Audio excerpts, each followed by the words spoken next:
Hi friends, welcome to my channel.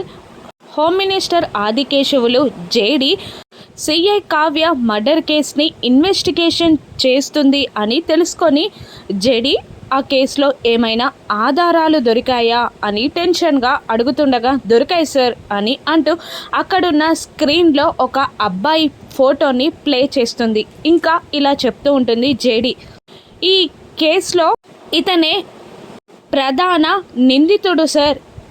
CI Kavya madam గారి murder కేసుతో పాటు ప్రముఖ ప్రొఫెసర్ మర్డర్ కేసుకి కూడా ఇతనికి సంబంధాలున్నాయని మా ఇన్వెస్టిగేషన్లో తేలింది సార్ అని అంటూ ఒక ఫోటోని చూపిస్తూ ఉంటుంది జేడి. ఆ ఫోటోని చూసి టెన్షన్ పడుతూ ఉంటాడు ఆదికేశవులు. ఇక అతన్ని బామ్మర్ది, బావా ఆ ఫోటో నీ ఫోన్ స్క్రీన్ మీద ప్లే అవుతున్న ఫోటో కదా బావా అని మెల్లిగా చెప్తూ ఉంటాడు. ఇక టెన్షన్ పడుతూ ఉంటాడు ఆదికేశవులు. ఇక జేడి ఇతన్ని పట్టుకుంటే మనకు సిఐ కావ్య గారి మర్డర్ కేసు సాల్వ్ అయినట్టే అని చెప్తూ ఉంటుంది. ఇక మీటింగ్ అయిపోగానే అందరూ వెళ్తున్న జేడీని హోమ్ మినిస్టర్ ఆపి, జేడీ సిఐ కావ్య ఎప్పుడో చనిపోయింది కదా, 20 ఏళ్ల తర్వాత చనిపోయిన తన గురించి నువ్వెందుకు ఎంక్వైరీ చేస్తున్నావు, కేసు కూడా ఎవరు పెట్టలేదు కదా అని ఆదికేశవులు అనుమానంగా అడుగుతుండగా, కేసు కావాలి అంటే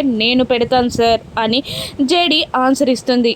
ఏంటి, కేసు నువ్వు పెడతావా, సిఐ కావ్య గారికి నీకు సంబంధం ఏంటి అని జేడీని ఆదికేశవులు అడుగుతూ ఉంటాడు. ఇక కోపంగా చూస్తూ ఉంటుంది జేడి.